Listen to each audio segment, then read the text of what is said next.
Good morning all of you and welcome back to engineering point. तो देखो, जो आपका वोल्टेज कनेक्शन चैप्टर था, एक थोड़ा सा कल अपने लाइव सेशन रखा था, तो उसके अंदर मैंने आपको लगभग जो हमने पढ़ा था अभी तक वो मैंने आपको बता दिया। ठीक है, तो आज अपने क्या करते हैं, जो वोल्टेज कनेक्शन वाला जो आपका यूनिट है उसको अपने कंप्लीट कर लेते हैं। तो एक अलग सा क्वेश्चन है जो कर सकते हो आप, बस थोड़ी सी आपको हिंट देने की जरूरत है मुझे, तो थोड़ी सी मैं हिंट दे देता हूँ और बता देता हूँ कि इसमें क्या क्या करना है, बाकी ये क्वेश्चन तुमको ही करना है। ठीक है, थोड़ा सा अलग क्वेश्चन है, चांसेस उतने तो नहीं है आने के, लेकिन फिर भी बाई चांस थोड़ा सा पेपर टफ बनाना हो तो ये क्वेश्चन आपको मिल सकता है एग्जाम के अंदर। ठीक है, तो बात करते हैं अपने वोल्टेज कनेक्शन की बात करते हैं। तो इसका जो थ्योरी पोर्शन था वो तो अपन बहुत पहले पढ़ चुके थे और लगभग 4 से टाइप अपन ने पढ़ लिए थे, लगभग 8 से 10-12 क्वेश्चन अपन ने किए हैं इस चैप्टर के अंदर और सभी अपन ने इंपोर्टेंट क्वेश्चन की तरफ फोकस किया है। ठीक है, तो आज ये अपना लास्ट क्वेश्चन है, तो क्वेश्चन की तरफ अपने बढ़ते हैं बिना कोई टाइम को खराब करते हुए। देखो क्वेश्चन क्या कह रहा है, क्वेश्चन हमारा कह रहा है कि दो प्लेट है, ठीक है, 2 प्लेट्स है जिनका जो साइज है वो कितना है भाई, जिनका साइज जो है वो है हमारा 200 mm इंटू 200 mm इंटू 10। ठीक है ना, दो साइज है, दो प्लेट है जिनका जो साइज है वो है हमारा 200 इंटू 10, 200 इंटू 10 और 200 इंटू 10। इसकी क्या है, क्योंकि दो प्लेटें हैं, ठीक है, दोनों को क्या किया जा रहा है, जोड़ा जा रहा है। और एक प्लेट की जो लेंथ है वो कितनी है भाई, 3 मीटर। जैसे कि दो प्लेट है, जैसे ये मान लो आप, ये प्लेट नंबर फर्स्ट है, ठीक है, इसकी मोटाई अपनी कितनी हो जाएगी, 10 mm हो जाएगी और इसकी जो लेंथ है, यहां से तो अपन को लेंथ दिखेगी, यहां से तो अपन को लेंथ दिखेगी और लेंथ जो है इसकी वो कितनी है भाई, तो वो है आपके 1.5 मीटर। और इसकी जो मोटाई है या इसकी अपनी विड्थ कह सकते हैं वो अपनी कितनी है भाई, 200 mm। ठीक है, जैसे ये आप मान लो ये कोई एक प्लेट है, अब जब इसको आप देखोगे तो आपको तो लंबाई दिखेगा और इसकी मोटाई दिखेगा। इसकी जो चौड़ाई है यानी ये वाला जो पोर्शन है वो कितना है, वो 200 mm है, वो अपन को फ्रंट व्यू में नहीं दिखेगा। ठीक है, तो ऐसी अपनी कितनी प्लेटें हैं, दो प्लेटें, ये प्लेट नंबर फर्स्ट है, ऐसी एक दूसरी प्लेट है, दोनों प्लेटों की लेंथ कितनी है, 1.5 मीटर है, दोनों की मोटाई भी कितनी है, 10 थिकनेस कितनी है, 10 mm है, और दोनों की जो मोटाई है वो कितनी है भाई, 200 mm। दोनों को जोड़ा जा रहा है और जोड़ के कितना, 3 मीटर लंबा एक मेंबर बनाया जा रहा है। तो आपको ये पता है कि भाई जब 1.5 मीटर और 1.5 मीटर दोनों जुड़ेंगे तो वो 3 मीटर का एक लंबा क्या बन जाएगा, मेंबर बन जाएगा। ठीक है, उसके बाद वो कह रहा है कि हमें क्या करना है, बट जॉइंट की डिजाइन करनी है। यानी क्वेश्चन में साफ साफ लिखा हुआ है कि ये एक प्लेट है, ठीक है, अब इनको जोड़कर 3 मीटर बनाना है। तो देखो लेफ्ट जॉइंट क्या होता है, स्टील की एक प्लेट होती है, इसके ऊपर दूसरी प्लेट रखते हैं, तो थोड़ा सा क्या होता है, ये एक दूसरे को ओवरलैप कर लेता है। ओवरलैप करने का मतलब होता है इसके ऊपर चला जाता है। तो एक 1.5 मीटर की है, दूसरी भी कितनी है भाई, 1.5 मीटर की। जब आप दोनों जोड़ोगे तो क्या वो 1.5 मीटर 3 हो जाएगा क्या, नहीं होगा। क्यों नहीं होगा, क्योंकि ये दोनों को क्या कर रहा है, ओवरलैप कर रहा है। तो क्वेश्चन ने साफ साफ कह दिया कि आपको लेफ्ट जॉइंट नहीं बनाना है, क्योंकि आपको दोनों को जोड़कर 3 मीटर लंबा बनाना है। तो उस कंडीशन में जाहिर सी बात है कि हमें किसकी डिजाइन करनी है, बट जॉइंट की डिजाइन करनी है। बट जॉइंट किसको कहते हैं, जिसमें स्टील की दोनों प्लेटें जो होगी वो दोनों क्या होगी, एक दूसरे के आमने सामने होगी। कुछ इस प्रकार से आपका कनेक्शन बनेगा। ये जो है वो आपके 1.5 मीटर लंबी है और ये भी आपके 1.5 मीटर लंबी है, तो दोनों जुड़कर आपका कितना हो जाएगा भाई, 3 मीटर हो जाएगा। ठीक है, तो ये क्वेश्चन कह रहा है कि हमें एक बट जॉइंट की डिजाइन करनी है और हमें एक डायमंड पैटर्न बनाना है। डायमंड पैटर्न, डायमंड आपका कैसा होता है, कुछ इस प्रकार से होता है, डायमंड आपका कुछ इस प्रकार से होता है। तो आपको एक डायमंड पैटर्न बनाना है, यानी जो आपको जो बोल्टिंग आपको लेनी है वो डायमंड पैटर्न में आपको क्या करना है, उसको अरेंज करना है। ये आपको क्वेश्चन कहना है। लोड जो लग रहा है इनके ऊपर वो 450 किलोमीटर का लग रहा है, ग्रेड एफी 410 है, बोल्ट की ग्रेड 4.6 है और बोल्ट का जो डायमीटर है वो 20 mm है। ठीक है, इसके अलावा यहां तक तो क्वेश्चन की बात होगी। इसके अलावा वो क्वेश्चन कह रहा है कि आपको टेंसाइल स्ट्रेंथ भी फाइंड आउट करनी है। आपको एक बट जॉइंट की डिजाइन करनी है। डिजाइन का मतलब मैंने आपको क्या बताया था भाई, वो अपने आगे बात करेंगे। और आपको टेंसाइल स्ट्रेंथ निकालनी है किसकी, मैन और कवर प्लेट की, आपको टेंसाइल स्ट्रेंथ निकालनी है। तो ये आपका क्वेश्चन हो गया। ठीक है, डायमंड पैटर्न हमें बनाना है। ठीक है, तो एक अलग सा क्वेश्चन है, कर लेते हैं इसको, आने के चांसेस बढ़ सकते हैं। ठीक है, तो देखो बात करते हैं अपने जॉइंट की डिजाइन करनी है आपको। तो मैंने आपको बताया था कि जब भी आप जॉइंट की डिजाइन करो, ठीक है, जॉइंट की डिजाइन में पहले आप क्या करना, शीयरिंग स्ट्रेंथ निकालना। शीयरिंग स्ट्रेंथ आप निकाल देना। शीयरिंग स्ट्रेंथ निकालने के बाद में आप क्या करना, बेयरिंग स्ट्रेंथ निकालना। वहां से आप बोल्ट वैल्यू निकालना। बोल्ट वैल्यू से आपको ये पता चल जाएगा कि नंबर ऑफ बोल्ट कितने होंगे। अब नंबर ऑफ बोल्ट जो होंगे वहां से आपको ये डिसाइड करना है कि आपके सिंगल बोल्टिंग होगी, डबल बोल्टिंग होगी या आपके ट्रिपल बोल्टिंग होगी। ठीक है, तो वहां से आपको ये पता चल जाएगा कि आपकी वो क्या होगी, यहां तक की डिजाइन होगी और लास्ट में आपको क्या करना है, टीयरिंग स्ट्रेंथ निकालनी होती है। टीयरिंग स्ट्रेंथ के लिए मैंने आपको बताया था या तो ग्रॉस सेक्शन यील्डिंग निकाल देना या रप्चर स्ट्रेंथ निकाल देना या दोनों निकाल के आ जाना और उसकी वैल्यू लोड से ज्यादा होनी चाहिए। तो इसमें क्वेश्चन ये क्या है कि हमें बट जॉइंट की डिजाइन करनी है, तो आप क्या करना, सीरिंग स्ट्रेंथ निकालना, बेयरिंग स्ट्रेंथ निकालना, बोल्ट वैल्यू बताना वहां से कितनी आएगी, नंबर ऑफ बोल्ट बता देना और लास्ट में एक डायमंड पैटर्न बना देना। ठीक है, उसके बाद में टीयरिंग स्ट्रेंथ तो इसमें भी निकालनी है, देखिए इसमें टीयरिंग स्ट्रेंथ हमें किसके लिए निकालनी है, मेन प्लेट के लिए भी और कवर प्लेट के लिए भी। ठीक है, तो इसमें थोड़ा सा ये अलग हो जाएगा क्वेश्चन, इसमें हमें ग्रॉस सेक्शन यील्डिंग वाला नहीं करेंगे अपन, ना ही इसका रप्चर वाला करेंगे अपन, सीधे क्या करेंगे, जो आपका मेन प्लेट और कवर प्लेट का जो टीयरिंग स्ट्रेंथ का फॉर्मूला होगा वो अपन लगा देंगे और वहां से वैल्यू आ जाएगी। ठीक है, चलो तो क्या करना है वो मैं आपको बता देता हूं, क्वेश्चन पूरा तुम्हें करना है। तो सॉल्यूशन, तो देखो सबसे पहले गिवन डाटा को पढ़ते हुए, कितनी प्लेटें हैं भाई, 2 प्लेटें हैं, जोड़ो दोनों प्लेटों को, ये लो, ये तो है स्टील की पहली प्लेट, इसी के सामने हमने क्या कर दिया है, एक दूसरी प्लेट रख दी है, ये 2 प्लेटें होगी। ठीक है, और दोनों की लंबाई भी आपकी लगभग इक्वल होनी चाहिए, तो ये थोड़ा सा ध्यान में रखना आप। ठीक है, अब ये तो हो गया बट जॉइंट। अब मुझे बताओ, क्वेश्चन ने कुछ कहा है कि कवर प्लेट है, उसकी मोटाई कितनी है, तो क्वेश्चन में कहीं पर भी कवर प्लेट के बारे में नहीं दिया होगा, तो कवर प्लेट फिर आपको खुद को डिसाइड करनी है कि आप एक सिंगल कवर प्लेट का लेकर इसको डिजाइन करोगे या डबल कवर प्लेट को लेकर डिजाइन करोगे। तो देखो कैसे पता करेंगे, सिंगल कवर प्लेट लेंगे, डबल प्लेट लेंगे। ठीक है, वो आप कोई भी आप ले सकते हो, लेकिन थोड़ा सा कभी कभी क्या होता है, लोड को भी देख लिया करो। जैसे लोड जिसमें कितना दे रखा है, 450 किलो लोड दे रखा है, थोड़ा सा ज्यादा लोड है, तो उस कंडीशन में सिंगल कवर प्लेट एक थोड़ा सा बेनिफिट ये हो सकता है कि सिंगल कवर प्लेट से आपका फेल भी होने के चांसेस हो सकता है, तो उस कंडीशन में अपन क्या करेंगे, डबल कवर प्लेट का यूज करेंगे। इसमें लोड थोड़ी सा क्या आ रहा है, ज्यादा आ रहा है और अपन को डायमंड पैटर्न भी बनाना है। ठीक है, तो अपन क्या करेंगे, डबल कवर प्लेट मान लेंगे और कवर प्लेट की मोटाई कैसे निकालनी है वो बता देता हूं।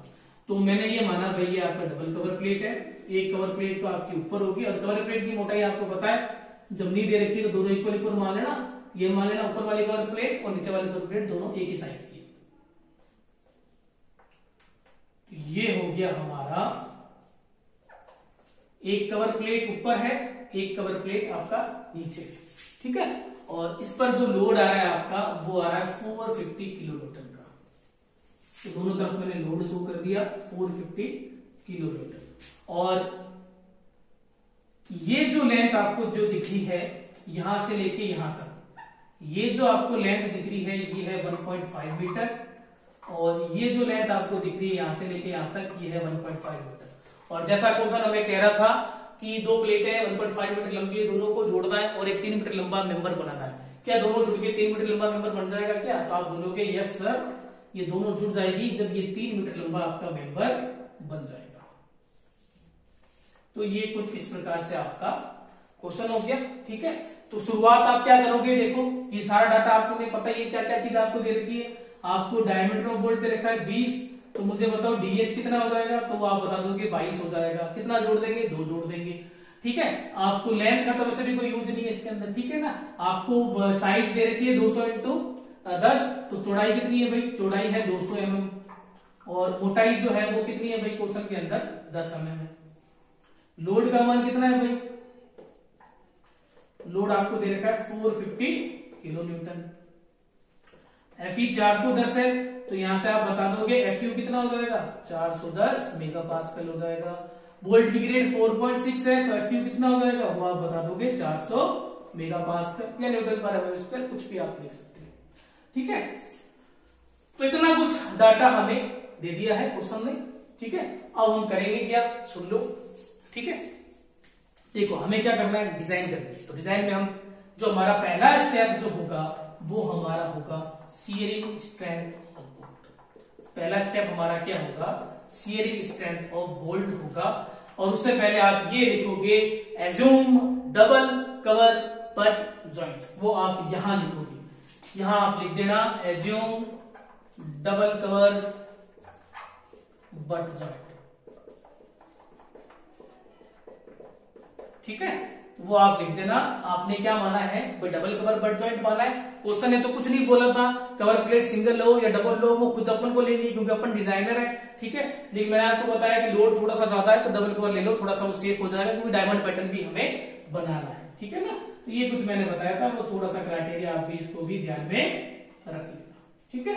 चलिए तो आप सीरिंग स्ट्रेंथ निकालोगे। सीरिंग स्ट्रेंथ का फॉर्मूला VDSB बराबर FUB बटा √3 into gamma MB NN into ANB plus NS into ASB। ये पता है आपको फॉर्मूला कैसे निकल कर आता है, VNTB बटा गामा MB VNB का फॉर्मूला है वो रखा और ये फॉर्मूला बनकर आ रहा है। तो ये आपका क्या हो जाएगा, सीरिंग स्ट्रेंथ का फॉर्मूला हो जाएगा, जिसमें FUB कितना हो जाएगा भाई 400 हो जाएगा, गामा MB कितना हो जाएगा 1.25 हो जाएगा। अब बात करते हैं NN की। NN क्या होता है, शियर प्लेन, किसकी वजह से, थ्रेड की वजह से। मुझे बताओ ये कौन सा जॉइंट है, डबल कवर बट जॉइंट है, तो NN कितना होगा इसके अंदर 2 होगा, ठीक है। तो NN कितना हो जाएगा भाई 2 हो जाएगा। ANB क्या हो जाएगा π/4 इंटू डी कितना है 20 का स्क्वायर इंटू 0.785 वो कर देंगे। NS कितना होता है हमेशा 0 होता है, तो इसमें कोई दिक्कत वाली बात नहीं है।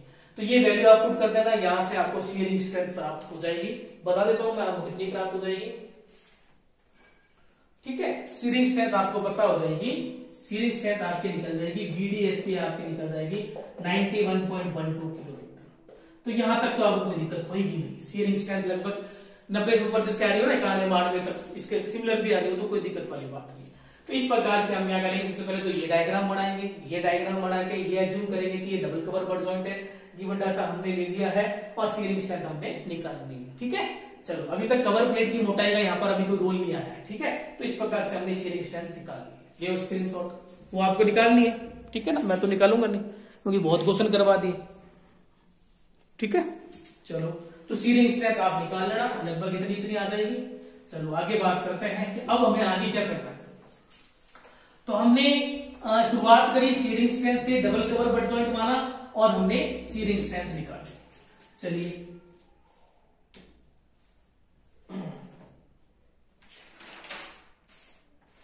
चलो अब हम क्या करेंगे, हमारा जो सेकंड स्टेप होगा उसमें हम बीयरिंग स्ट्रेंथ निकालेंगे। बोल्ट की हम क्या निकालेंगे भाई, बीयरिंग स्ट्रेंथ निकालेंगे। और बोल्ट की बीयरिंग स्ट्रेंथ का आपको फॉर्मूला पता है, VD/PB बराबर 2.5 into KP into D into T into FU upon gamma MB। ये कैसे बना मैं आपको बता चुका हूं, VNPB बटा गामा MB। VNPB का फॉर्मूला क्या होता है 2.5 KB into D into T into FU, ठीक है। ये सब कुछ आपको पता है, बहुत क्वेश्चन करवा दिए, वो मैं डायरेक्ट लिख दिया, वो VNPB का मैंने डायरेक्ट मान यहाँ पे पुट कर दिया। तो इसके अंदर देखो FU कितना हो जाएगा 410, डायमीटर कितना हो जाएगा 20, KB क्या होगा भाई आपका कांस्टेंट है, ठीक है। और KB के लिए आपको पता है 4 वैल्यू है, पहला कितना है 1, दूसरा कितना है FUB बटा FU, तीसरा कितना है E बटा 3D0 और नेक्स्ट कितना है P बटा 3D0 माइनस 0.25। मैंने आगे पीछे लिख दिया, कोई दिक्कत वाली बात नहीं। तो आप डिजाइनर हो ना, तो डिजाइनर का काम क्या होता है कि हमारा जो भी डिजाइन है वो सेफ हो। तो पहले का तो मान एक हो गया, दूसरे का हमेशा 1.97 आता है। ई क्या होता है भाई, एज डिस्टेंस कैसे रखोगे 1.5 इंटू DH, तो जो भी वैल्यू आएगी थोड़ी सी बड़ी कर देना, जैसे 22 रखोगे ना 22 इंटू 1.5 33 आएगी, 40 तक रख देना, कोई दिक्कत नहीं है। फिर P निकालोगे, P का फॉर्मूला कितना है 2.5 इंटू D, तो यहाँ से 50 आएगी, बीच में मान लेना 7 मान लेना, वो इसलिए मानोगे क्योंकि आपको सेफ बनाना ना आपकी डिजाइन। इस प्रकार से आप रख दोगे। अब बात आती है यहाँ पर अपने किसकी, टी की भी मोटाई जो है वो कितनी रखेंगे हम, मोटाई कितनी रखेंगे। तो मोटाई आप क्या होगी, double cover plate butt joint है, एक तो मेन प्लेट की मोटाई हमें क्वेश्चन में दे रखी है, कितनी है भाई 10 mm, दोनों तरफ 2 मेंबर है ना, दोनों की मोटाई कितनी है 10 mm। अब बात करते हैं कवर प्लेट की मोटाई कितनी होगी, भी हम जो टी लेते हैं वो कवर प्लेट और ये जो 10 है इसमें से मिनिमम लेते हैं। अब दोबारा में क्वेश्चन होगा सर कवर प्लेट तो मोटाई नहीं दे सकी, तो उसके लिए IS कोड हमें कहता है जो कवर प्लेट की मोटाई है TCP, टी मतलब मोटाई, CP मतलब कवर प्लेट, ये किसी भी सूरत में 5/8 इंटू टी से ज्यादा आपको नहीं लेनी है। ये आप क्राइटेरिया ले सकते हो, थिकनेस का 5/8 भाग आप ले सकते हो। अब टी कौन सा लोगे, टी जो क्वेश्चन में दिया है, तो T of cover plate 5/8 into 10, T कितना है 10, तो 50/8 आ जाएगा,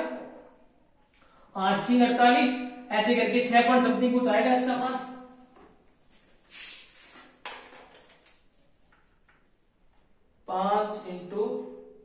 10 12, तो ये 6.25 आ रहा है, यानी कवर प्लेट की मोटाई लगभग 6 से ज्यादा है, 6.5 7 है, ठीक है, थोड़ी बड़ी मान लेते हैं अपने, ठीक है। तो अपने कवर प्लेट की मोटाई कितनी मान लेंगे भाई, 8 mm मान लेंगे, ठीक है। कवर प्लेट की मोटाई अपने कितनी मान लेंगे, 8 mm मान लेंगे। हम ये मान लेंगे कि ये जो हमारी कवर प्लेट की मोटाई है ये ऊपर भी 8 mm है और नीचे भी हमारी 8 mm है। तो इस प्रकार से ये थोड़ा सा नया था कवर प्लेट की मोटाई नहीं दे रखी हो तो 5/8 × t के, ठीक है। इसके सिमिलर आप ले सकते हो, तो 6.5 था, वो 7 को ले नहीं सकते थे तो मैंने 8 मान लिया, ठीक है। तो इस प्रकार से हमने क्या कर लिया है भाई, कवर प्लेट की मोटाई निकाल ली। तो जब आप बेरिंग कैपेसिटी निकालोगे सब कुछ पता होगा, टी नहीं पता होगा। अब टी क्या होता है, मिनिमम होता है। एक तो है आपका मेन प्लेट कितने का, 10 mm, ये तो है आपका मेन प्लेट। अब कवर प्लेट कितना है भाई, कवर प्लेट, अब डबल कवर बट जॉइंट बांध लिया आपने, तो कवर प्लेट दोनों काउंट होगी, 8 और 8 16, तो दोनों में से मिनिमम कौन सा हुआ, दोनों से मिनिमम हुआ 10। तो यहाँ पे टी का मान कितना रख दोगे, 10 रख दोगे, और 10 रखते ही आपको बेरिंग कैपेसिटी प्राप्त हो जाएगी, जो कितनी प्राप्त होगी मैं आपको बता देता हूं, लगभग 82 83 84, ठीक है ना, लगभग 82 के समथिंग आपको प्राप्त हो जाएगी। तो यहां से आपको क्या मिल जाएगा, यहां से आपको वोल्ट वैल्यू मिल जाएगा, सीरिंग कैपेसिटी फिर बेरिंग कैपेसिटी। तो यहां से आपको क्या है कि भाई वोल्ट वैल्यू हमें प्राप्त हो जाएगी, और वोल्ट वैल्यू हमारी क्या हो जाएगी, जो हमारी बेरिंग कैपेसिटी होगी ना वो हमारी वोल्ट वैल्यू हो जाएगी, ठीक है। तो वोल्ट वैल्यू भी आप निकाल लेना, सीरिंग स्ट्रेंथ आप निकाल लेना, 91.1 समथिंग आ रही है, बेरिंग कैपेसिटी लगभग 82 83 के समथिंग आ रही है, और यहां से आपका वोल्ट वैल्यू प्राप्त हो जाएगा। वोल्ट वैल्यू हमारा क्या होगा, जो दोनों में से मिनिमम होता है वो 82 समथिंग वाला आ जाएगा। फिर यहां से नंबर ऑफ वोल्ट, ये इंपोर्टेंट हो गया भाई, नंबर ऑफ वोल्ट, फॉर्मूला क्या होता है, लोड बटा वोल्ट वैल्यू। अब लोड का मान कितना है भाई, 450 है। अब वोल्ट वैल्यू जितनी भी होगी 82 83 84, ठीक है, ये जितना भी आप रखोगे तो देखो कितना आता है। जैसे कि मैं 84 का बांट देता हूं, किसकी 84 आ रही हो, तो लगभग 5.5 से ज्यादा आ रहे हैं वोल्ट, ठीक है। तो वोल्ट लगभग 5 से क्या आ रहे हैं, थोड़े से ज्यादा आ रहे हैं, तो नंबर ऑफ वोल्ट कितने हो जाएंगे भाई, 6 हो जाएंगे। नंबर ऑफ वोल्ट कितने हो जाएंगे भाई, 6 वोल्ट हो जाएंगे। तो यहां तक आपको काम करना है। पहले आपको सीरिंग कैपेसिटी निकालनी है, थोड़ा सा कुछ भी चेंज नहीं, सीरिंग कैपेसिटी में बता दिया मैंने, बेरिंग कैपेसिटी में क्या चेंज है, मोटाई कैसे निकालनी थी वो मैंने बता दिया, ठीक है। और नंबर ऑफ वोल्ट वैल्यू हो जाएंगी, फिर नंबर ऑफ वोल्ट हो जाएगी। यहां तक तो कोई दिक्कत ही नहीं है तुमको, ये सब करके आ जाएगा। अब आगे क्या करना है, तो वोल्ट कितने आगे भाई, 6 वोल्ट आगे। अब 6 वोल्ट से हमें क्या करना, एक डायमंड बनाना है, ठीक है। 6 वोल्ट से हमें क्या करना है, एक डायमंड बनाना है। तो देखिए वोल्ट को हमें डायमंड पैटर्न में अरेंज करना है ना, तो इसका मैं क्या कर रहा हूं भाई, टॉप व्यू बना रहा हूं, ठीक है, इसका मैं टॉप व्यू बना रहा हूं। तो देखो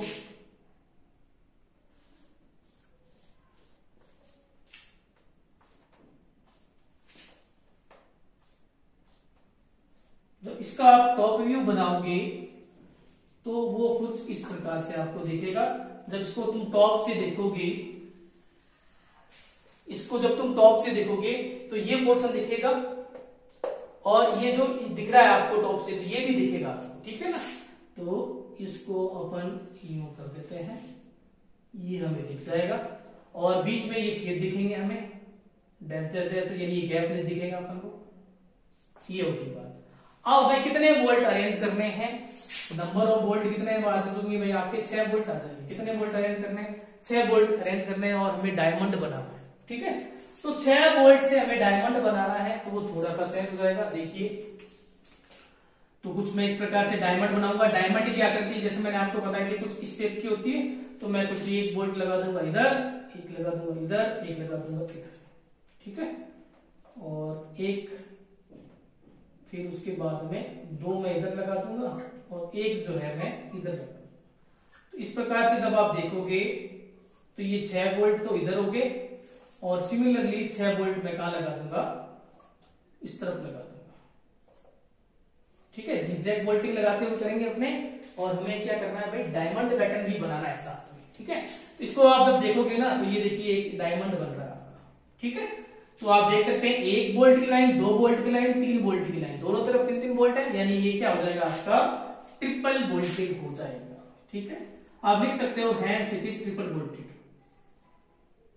क्योंकि नंबर ऑफ बोल्ट 6 आ रहे हैं और 6 से मुझे डायमंड बनाना था, तो 6 से डायमंड तो कुछ इसी प्रकार से बनेगा। 600 को अगर मैं सीधा सीधा लगाऊंगा तो वो चेन बोल्टिंग आ जाएगी। 6 को मैं कुछ यूं अरेंज करता हूँ, 4 इधर लगाता हूँ, 2 इधर लगाता हूँ, तो भी वो डायमंड बनेगा नहीं ढंग से। और 6 को मैं अगर यूं लगाता हूँ 3 2 1 6 इधर 6 इधर, तो ये डायमंड बन रहा है क्या, तो आपको ये सल बन रहा है, ठीक है ना। तो ये इस प्रकार से हमारा क्या हो जाएगा, ठीक है, ये डायमंड पैटर्न जो है हमारा बन गया है।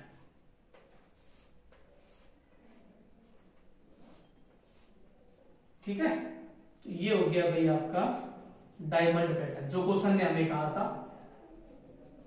कि बोल्ट को आपको डायमंड पैटर्न में अरेंज करना है। इसको आप जब ढंग से देखेंगे तो ये आपका एक डायमंड बनता हुआ दिख रहा है आपको, ठीक है। और ये बोल्ट में आप शुरू करना चाहो तो कर दो। ये 450 किलोमीटर का लोड है, इधर दोनों तरफ 450 किलोमीटर। तो यहां तक क्वेश्चन हमारा कंप्लीट हो गया। क्वेश्चन कह रहा है बट जोड़ की डिजाइन कीजिए। डिजाइन का मतलब क्या होता है, sharing bearing number of bolt निकाल दिया और अरेंज करना बोल्ट को, और उसके बाद बताना कि ये कौन सा बोल्टेड होगा, ट्रिपल बोल्टेड होगा, वो आपने बता दिया। चलो यहां तक तो क्वेश्चन कंप्लीट हो गया। अब लास्ट स्टेप उसने क्या पूछ लिया, लास्ट स्टेप ने पूछ लिया भाई टेंसाइल स्ट्रेंथ भी निकालो।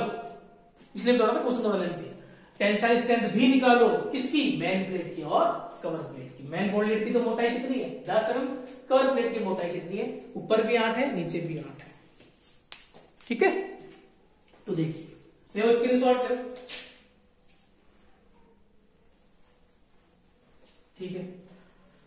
तो हमें मेन प्लेट की मोटाई निकालनी है और कवर प्लेट की टेंसाइल स्ट्रेंथ निकालनी है, ठीक है। तो टेंसाइल स्ट्रेंथ, तो टेंसाइल स्ट्रेंथ का फॉर्मूला TDN बराबर 0.9 AN into FU upon gamma. यही फॉर्मूला आपका हो जाएगा टेंसाइल स्ट्रेंथ फाइंड आउट करने का। AN आपका क्या लोगे आप, AN आपका नेट एरिया हो जाएगा B माइनस का NDH इंटू, AN आपका क्या हो जाएगा, नेट एरिया हो जाएगा B माइनस का NDH इंटू T। B मतलब चौड़ाई मुझे रखी है तो B का यूज अपने कर लेंगे, ठीक है। तो इस प्रकार से अपना नेट एरिया निकाल लेंगे। अब देखो नेट एरिया अपन को निकालना है, तो नेट एरिया भी अपन को मेन प्लेट के लिए निकालना है और कवर प्लेट के लिए अपन को अलग निकालना है। देखिए क्या चीज हो रही है, ये आपका 1.5 मीटर लंबा है, ये आपका 1.5 मीटर लंबा है। दोनों को जब जोड़ा जा रहा है डेढ़ और डेढ़ को, तो 3 मीटर लंबा एक मेंबर बन रहा है। ये लोड कितना आ रहा है, इधर भी 450 आ रहा है, इधर भी 450 आ रहा है। जो लोड है ये लोड है, ये आएगा मेन प्लेट पर, ये लोड मेन प्लेट पर आएगा। ये लोड मेन प्लेट से इन बोल्ट के द्वारा, मेन प्लेट से इन बोल्ट के द्वारा ये जो लोड है वो कहां पे ट्रांसफर होगा, कवर प्लेट में होगा, ठीक है ना। तो आप ये लिखोगे, लैंग्वेज लिखोगे, जो लोड है 450 किलोमीटर का वो मेन प्लेट पर आएगा और वो लोड आपके मेन प्लेट से कवर प्लेट में ट्रांसफर होगा। बता सकते हो आप, ये मेन प्लेट है, ये कवर प्लेट का कनेक्शन कैसे बन रहा है, बोल्ट के द्वारा, बोल्ट के द्वारा वो लोड ट्रांसफर होगा, ठीक है। तो सबसे ज्यादा जो स्ट्रेंथ गेन करेगा, या आप यूं कह सकते हो जब लोड आएगा तो सबसे ज्यादा जो स्ट्रेंथ है वो पहले वाले लोड पर आएगा। ये जो पहला आपको बोल्ट दिख रहा है B7 का, यानी यहाँ पे कितना बोल्ट आपको नजर आ रहा है, एक, उस पर लोड सबसे ज्यादा आएगा। इसके बाद थोड़ा कम आएगा किस पर, सेकेंड वाले पर, और थोड़ा सा कम आएगा आपके थर्ड वाले पर। वही केस इधर हो रहा है, वही केस आपका उधर हो रहा है, ठीक है। तो इसमें ये हो जाएगा कि जो मेन प्लेट है उसकी जो सारी स्ट्रेंथ लेने का काम करेगा, सारी जो स्ट्रेंथ गेन करने का काम करेगा, वो तो करेगा पहला बोल्ट, ठीक है। और सेकेंड उससे थोड़ा कम करेगा, थर्ड उससे कम करेगा। तो मैं एक सेक्शन बना देता हूं, ये देखिए मैंने एक सेक्शन बना दिया है। ये 1-1 सेक्शन हो गया आपका, ये आपका 2-2 सेक्शन हो गया, और ये हो गया आपका 3-3 सेक्शन, ठीक है। ये चीज इधर हो रही है, ये चीज इधर हो रही है। तो आप लिख देना कि 1-1 सेक्शन जो है उसमें हमें ज्यादा स्ट्रेंथ गेन करने का काम करेगा। सारा जो मेन प्लेट का जो लोड है वो 1-1 स्ट्रेंथ लेने का काम करेगा, और सेकेंड और थर्ड जो है वो उस लोड को कहां पर, कवर प्लेट में ट्रांसफर करने का काम करेंगे। तो जब भी आप क्या करोगे, आप मेन प्लेट की स्ट्रेंथ आप फाइंड आउट करोगे, मेन प्लेट की स्ट्रेंथ निकालोगे, आप टेंसाइल स्ट्रेंथ निकालोगे किसकी, मेन प्लेट की। तो 1-1 सेक्शन को कंसीडर करना, तो 1-1 सेक्शन को कंसीडर करना, यानी 1-1 सेक्शन को कंसीडर करते हुए आप टीयरिंग स्ट्रेंथ निकालना। तो जब 1-1 सेक्शन को कंसीडर करोगे तो नंबर ऑफ बोल्ट कितने यूज में आ रहे हैं, 1। तो 1-1 सेक्शन जब कंसीडर करोगे तो n का मान कितना लोगे भाई, 1 लोगे, और मोटाई कितनी लोगे, मोटाई आप लोगे 10, क्योंकि आप मेन प्लेट के लिए कर रहे हो। तो मेन प्लेट के टेंसाइल स्ट्रेंथ निकालने का फॉर्मूला 0.9 AN इंटू FU बटा gamma ml, AN B minus NDH into T। B कितना है भाई 200, N 1-1 सेक्शन में कितने वोल्ट यूज में आ रहे हैं, तो आप बोलोगे सर 1 आ रहा है, इंटू DH कितना हो जाएगा 22, और मोटाई कितनी है मेन प्लेट की 10, ठीक है। ये तो हो जाएगा आपकी टीयरिंग स्ट्रेंथ निकल जाएगी मेन प्लेट की। चलो स्क्रीनशॉट लो तो ले लो। फिर जब तुम निकालोगे कवर प्लेट की कवर प्लेट जो है उसकी स्ट्रेंथ निकालोगे तो वहां पर आप तीन जो थर्ड वाला सेक्शन है वो ले लो, क्योंकि जो लास्ट वाला सेक्शन है वो सबसे ज्यादा लोड ट्रांसफर कर रहा है किसके ऊपर, कवर प्लेट, क्योंकि भाई यहाँ से लोड आ रहा है, वो लोड धीरे धीरे कहां पे जा रहा है, डिस्ट्रीब्यूट होता जा रहा है। तो थर्ड सेक्शन पर आपका लोड सबसे ज्यादा डिस्ट्रीब्यूट होगा कहां पर, कवर प्लेट पर। ठीक है, ये तो मेन प्लेट का लोड ज्यादा तो वन कैरी करेगा और थर्ड वाला आपका लास्ट वाला कवर प्लेट का हेल्प करेगा। ठीक है, तो जब आप कवर प्लेट की आप मोटाई निकालोगे तो तीसरा सेक्शन लेना है, तो उस कंडीशन में कितने वोल्ट यूज में आ रहे हैं, तो आप बोलोगे सर 3 वोल्ट यूज में आ रहे हैं। कितने वोल्ट यूज में आ रहे हैं, 3 वोल्ट यूज में आ रहे हैं। तो उसमें एन का मान कितना कंसीडर करना है आपको, 3 कंसीडर करना है। और इस कंडीशन में ये कवर प्लेट के लिए कर रहे हो आप, तो कवर प्लेट की मोटाई कितनी हो जाएगी, 8 और 8 16, तो हो जाएगी आपके 16। ठीक है, ये फॉर्मूला आप निकाल देना, टेंसाइल स्ट्रेंथ फाइंड आउट कर लेना। ठीक है, एक बच्चे ने जैसे क्वेश्चन पूछा था कि सर टेंसाइल स्ट्रेंथ नहीं निकल रही है, तो ग्रॉस सेक्शन यील्डिंग की स्ट्रेंथ तो निकल जाएगी TDG इंटू वाला से, ठीक है, लेकिन रप्चर की स्ट्रेंथ नहीं निकल रही है। तो मैंने उसको बताया था कि रप्चर की स्ट्रेंथ उसने गलत निकाली है। क्यों गलत निकाली है, तो रप्चर स्ट्रेंथ का हम एक सेक्शन बनाकर देखते हैं। तो यहाँ पर आप सेक्शन बनाओगे 1 सेक्शन, 2 सेक्शन, 3 सेक्शन, फिर आप देखोगे उस सेक्शन में कितने वोल्ट यूज में आ रहे हैं। तो उसने 6 वोल्ट लगाए थे और 6 वोल्ट को उसने कुछ इस प्रकार से अरेंज किया था, 3 तो उसने इधर लगाए थे, 3 उसने इधर लगाए थे। ठीक है, जब आप सेक्शन कंसीडर करोगे तो कितने वोल्ट यूज में आ रहे हैं, 3 यूज में आ रहे हैं। तो वहां पे एन का मान 3 होगा, ना कि 6 होगा। उसने 6 लेके किया था तो मेरी थोड़ी कम आ रही थी, मेरे क्वेश्चन गलत है। तो ये चीज ध्यान रखना है, रप्चर में आप सेक्शन बनाते हो। ठीक है, तो ये आपका क्वेश्चन है, थोड़ा सा लेंथी क्वेश्चन है, वो कर लेना तुम, क्योंकि मैं तो समझा दिया पूरा लंबा क्वेश्चन था, इसलिए मैं करवा नहीं सकता। और बाकी इतना तुम होशियार हो, कितने क्वेश्चन तुमको करवा दिए कि सारे क्वेश्चन तुम कर सकते हो। ठीक है ना, तो ये इस प्रकार से हमारा क्वेश्चन कंप्लीट हो जाएगा। बर्जोइल की डिजाइन भी होगी और टेंसाइल स्ट्रेंथ भी निकलेगी, मैन प्लेट की और कवर प्लेट की। मैन प्लेट के लिए तो 1 सेक्शन यूज में लेना है, कवर प्लेट के लिए 3 सेक्शन यूज में। ठीक है, बाकी इसका पूरा कंप्लीट सॉल्यूशन विद क्वेश्चन के साथ में आपको शेयर कर दूंगा। तो इस लेक्चर को आप देख लेना अच्छे से, देख के इस क्वेश्चन को भी कंप्लीट कर देना और मैं जो सॉल्यूशन भेजूं उससे अपना मैच कर लेना आंसर। बाकी मैंने आपको बता दिया कि वैल्यू कितनी कितनी आएगी। ठीक है, फिर तो इस प्रकार से आपका वोल्टेज कनेक्शन चैप्टर आपका कंप्लीट होता है। लास्ट क्वेश्चन था जो मैंने अलग कैटेगरी के अंदर रख दिया, टाइप नंबर 5 के अंदर रख दिया। ठीक है, फिर मिलेंगे नेक्स्ट चैप्टर में। नेक्स्ट चैप्टर हम स्टार्ट करेंगे बीम। ठीक है, थैंक यू, ओके फिर।